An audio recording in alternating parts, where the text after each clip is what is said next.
नमस्कार मैत्रिणींनो, आज आपण नाश्त्यासाठी तयार होणारा झटपट उपमा रेसिपी बघणार आहोत। उपमा बनवण्यासाठी सर्वप्रथम आपण कढई गरम करून घेतलेली आहे। त्यामध्ये 2 चमचे तूप घालून घेऊ।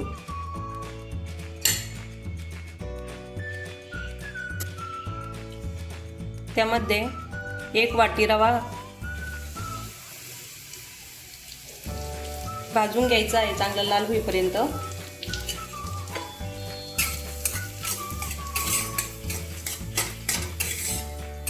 एकसारखा हलवत राहायचं आहे म्हणजे चांगला लाल होईपर्यंत भाजेल।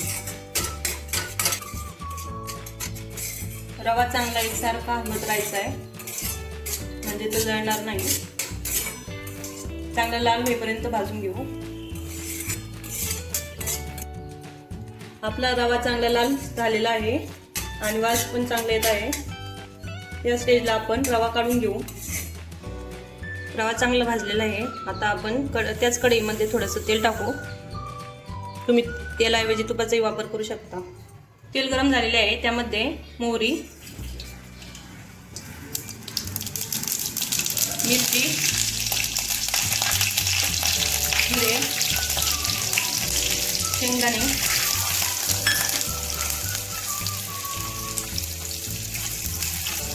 आणि कढीपत्ता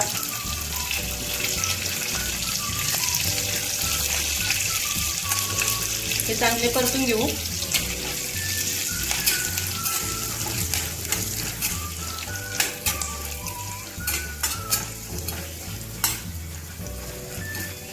यामध्ये बारीक चिरलेला कांदा,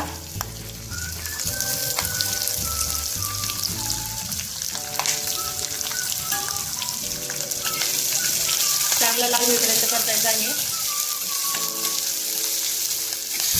मीठ टाकायचं आहे।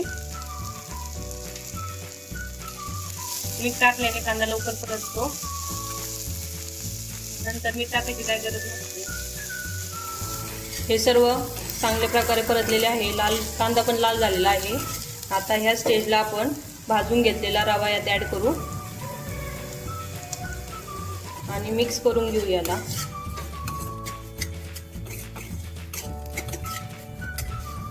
चांगले मिक्स झालेले आहे। आता यात आपण गरम पाणी टाकायचे। 1 वाटीसाठी आपण 2 वाटी इथं गरम पाणी टाकूया।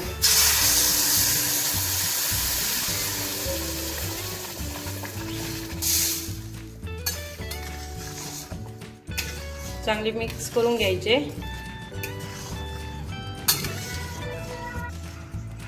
याला चांगले मिक्स झाले की 2 मिनिटे झाकून ठेवायचे कमी गॅस करून, म्हणजे आपला रवा चांगला फुगेल।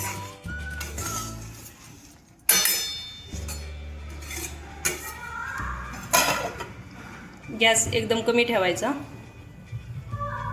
2 मिनिटे झालेले आहे, आपण झाकून काढून घेऊ।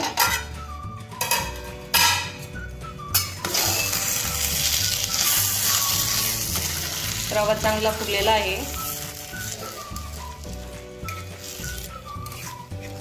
तुम्ही बघू शकता आपला उपमा चांगला मऊ आणि सुटसुटीत मोकळा झालेला आहे। आता या स्टेजला आपण यामध्ये खूप सारी कोथिंबीर टाकू